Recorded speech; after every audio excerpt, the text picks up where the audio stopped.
శ్రీ సచ్చిదానంద సమర్థ సద్గురు సాయినాథ్ మహారాజ్కి జై.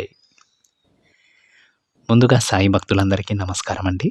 వీడియో చూస్తున్న ప్రతి ఒక్కరిపైన ఆ సాయినాథుని ఆశీస్సులు ఉండాలని, బాబా గారి భక్తులందరూ ఎప్పుడూ కూడా ఆనందంగా సంతోషంగా వారి జీవితాన్ని గడపాలని మనస్ఫూర్తిగా కోరుకుంటూ ఈ వీడియోని స్టార్ట్ చేస్తున్నాను ఫ్రెండ్స్. రోజులాగానే ఈరోజు కూడా మన బాబా గారు మనందరి కోసం ఒక చక్కటి సందేశాన్ని అందించబోతూ ఉన్నారండి. ఈ సందేశంలో బాబా గారు తన బిడ్డలను ఏ విధంగా కరుణించబోతున్నారో బాబా గారు చెప్పబోతూ ఉన్నారు.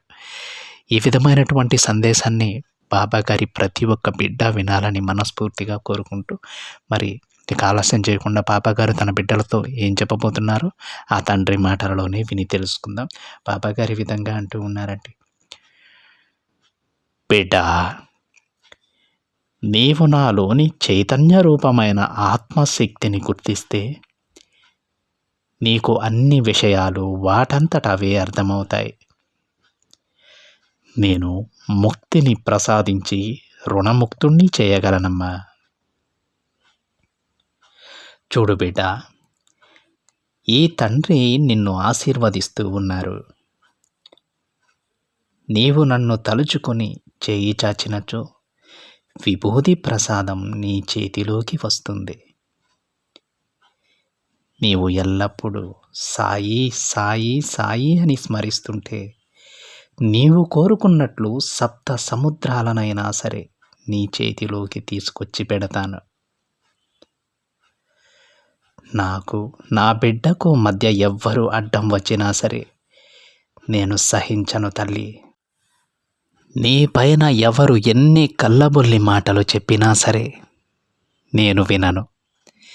ఎందుకంటే నా బిడ్డ గురించి నాకంటే ఎక్కువగా ఎవ్వరికీ తెలియదు కనుక. చూడమ్మా, ఎప్పటి వరకు నువ్వు నీ విశ్వాసాన్ని కోల్పోవో, ఎప్పటి వరకు నువ్వు సాయి మీద నమ్మకాన్ని ఉంచుతావో అప్పటి వరకు కూడా నువ్వు కోరిన ప్రతిదీ నెరవేరుతుంది. నీ తండ్రి ఎల్లప్పుడూ నీతోనే ఉంటారు. అందుకే తాత్కాలికమైన కష్టాలకు భయపడి శాశ్వతమైన ఈ సాయి అనుగ్రహాన్ని కోల్పోవద్దు. ఎన్ని సమస్యలు వచ్చినా, ఎన్ని కష్టాలు ఎదురైనా సాయి ఉన్నాడన్న నమ్మకాన్ని పెంచుకో. ఆ నమ్మకాన్ని కోల్పోవద్దు. తప్పకుండా నీ సాయి నిన్ను గమ్యాన్ని చేరుస్తారమ్మా. చూడు తల్లి, నువ్వు ఒక్కసారి ప్రేమగా బాబా అని పిలిస్తే చాలు, నేను ఎంత దూరంలో ఉన్నా ఒక్క అడుగులో నీ ముందుకు వచ్చేస్తాను. చెప్పాను కదా, ఇప్పుడు నువ్వు చూస్తున్నది తాత్కాలికమైన కష్టాలు మాత్రమే. త్వరలోనే నేను వాటి నుండి నీకు విముక్తిని ప్రసాదిస్తాను. ఆ తరువాత నువ్వు జీవితంలో ఎన్నడూ చూడని సంతోషాన్ని చూస్తావు బిడ్డ.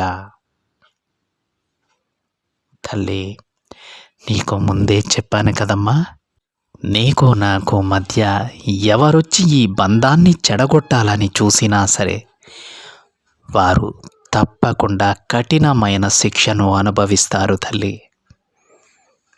ఎందుకంటే నువ్వు నా దగ్గర నుండి విడిపోతే అష్ట కష్టాలు పడాల్సి వస్తుంది.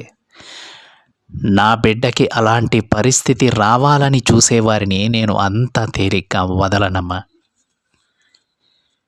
బిడ్డ, నువ్వు ఎప్పుడూ సంతోషంగా ఉండాలి. ఆ సంతోషం కోసం నేను ఏదైనా చేస్తాను. ఇప్పటి వరకు చేశాను, ఇకపై కూడా చేస్తూనే ఉంటాను. నా బిడ్డని కంటికి రెప్పలా కాపాడుకోవటం నా బాధ్యత. బిడ్డ, నా ఆశీర్వాదం మొత్తాన్ని నీకు అందిస్తున్నానమ్మా. ఇకపై నీవు, నీ కుటుంబం ఎంతో సంతోషంగా ఉంటారు. చూడు తల్లి, నేను 1 రూపాయి దక్షిణ ఎవరి దగ్గరైనా తీసుకొనినచో తిరిగి దానికి 10 రెట్లు వారికి ఇవ్వవలెను. ఇది నా నియమము. నేను సర్వస్వతంత్రుడను తల్లి. నాకేమీ అక్కరలేదు. నేను నా మాటను ఎప్పుడూ కూడా తప్పనమ్మా. నాకు పూర్తి శరణాగతులై ఎప్పుడూ నన్నే ఎవరైతే గుర్తించుకుంటారో వారికి నేను రుణగ్రస్తుడను. అట్టివారికి నేను ముక్తిని ప్రసాదించగలను. ఆపై వారు రుణ విముక్తి పొందగలరు బిడ్డ. అర్థమవుతుందా తల్లి? ఈ తండ్రి మాటలు మనసులో ఉంచుకో. ఎల్లప్పుడూ సాయినే స్మరించు. ఎప్పుడూ నమ్మకాన్ని కోల్పోవద్దు. ఎక్కడైతే శ్రద్ధ సబూరి ఉంటుందో అక్కడ విజయం తప్పకుండా ఉంటుంది. ఎందుకంటే అక్కడ నీ బాబా ఉంటారు కనుక. చూడు తల్లి, నేను నా మాటను నిలబెట్టుకుంటానమ్మా. నీవు నాకు ఏది ఇచ్చినా సరే అందుకు 10 నేను నీకు తిరిగి ప్రసాదిస్తాను.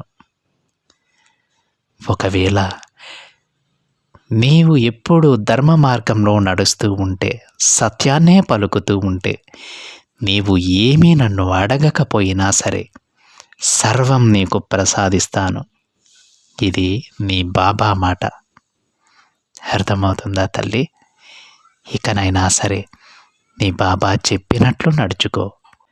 నా ఆశీర్వాదాన్ని అందుకొని సంతోషంగా జీవించు అని బాబాగారు అంటూ ఉన్నారండి. ఈరోజు బాబాగారు తన బిడ్డలకు చెబుతూ ఉన్నారు, బిడ్డ, నీపై నాకు చాలామంది చాలా విధాలుగా చెబుతూ ఉంటారు, కానీ ఎవరు కూడా మన మధ్యలోకి వచ్చినా నేను ఊరుకునేది లేదు. నీపై చెడుగా చెబితే అస్సలు నేను సహించను. ఎందుకంటే నా బిడ్డ గురించి నాకు అన్నీ తెలుసు. అదే విధంగా నువ్వు కూడా ఉండాలి తల్లి అని బాబాగారి ఉద్దేశం. అంటే మనకు కూడా ఎంతోమంది చెబుతూ ఉంటారు, ఇన్ని రోజులు నువ్వు బాబాగారిని సేవిస్తూ ఉన్నావు, ఆ తండ్రికి మొక్కుతూ ఉన్నావు, ఆయన నీకేం చేశాడు, ఆయన నిన్ను ఏం ఉద్ధరించాడు చెప్పు అని ఎన్నో మాటలు చెబుతూ ఉంటారు. అవన్నీ కూడా మనం పట్టించుకోకూడదు. ప్రశాంతంగా కూర్చొని ఆలోచిస్తే ఆ తండ్రి మనకి ఏం చేశాడో అర్థమవుతుంది. ఎన్ని సమయాలలో బాబాగారు మనల్ని రక్షించారో కూడా మనకు తెలుస్తుంది. అది ఆయనే చేశారని మనకు తెలియకపోవచ్చండి, కానీ అనూహ్యంగా జరిగింది అంటే, మన ప్రాబల్యం లేకుండా అది జరిగింది అంటే ఏదో ఒక శక్తి దాన్ని జరిపించినట్టే కదా. ఆ శక్తి ఆ సర్వాంతర్యామి బాబాగారే. ఏ విధంగా అయితే నీకు నాకు మధ్యలోకి మూడో మనిషి వచ్చి ఏది చెప్పినా నేను వినను, నేను పట్టించుకోను, వాళ్ళని శిక్షిస్తాను, అదేవిధంగా నువ్వు వాళ్ళని శిక్షించాల్సిన పని లేదు. వినకుండా నీ పని నువ్వు చేసుకో. నీకేది కావాలన్నా ఈ తండ్రిని అడుగు తల్లి, నేనన్నీ నీకు ప్రసాదిస్తాను అని బాబాగారు తన బిడ్డలకు చెబుతూ ఉన్నారు. అర్థమైందా అండి? మీరు దేనికి భయపడవద్దు, కృంగిపోవద్దండి, నిరాశతో కృంగిపోవద్దు. ఆ తండ్రి ఉండగా మనకన్నీ అందుతాయి. కాస్త ఆలస్యమైనా సరే ఖచ్చితంగా ప్రతీదీ బాబాగారు తన బిడ్డలకు ప్రసాదిస్తారు. అందుకే శ్రద్ధాసబూరితో ఉండు తల్లి. శ్రద్ధాసబూరి ఉన్న దగ్గర ఖచ్చితంగా విజయం ఉంటుంది.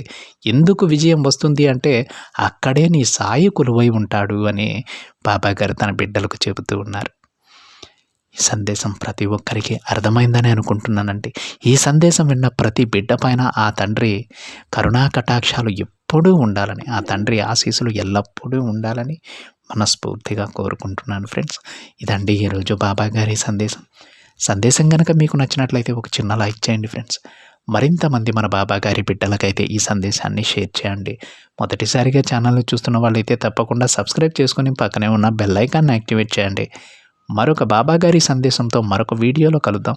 అంతవరకు ఓం సాయిరామ్.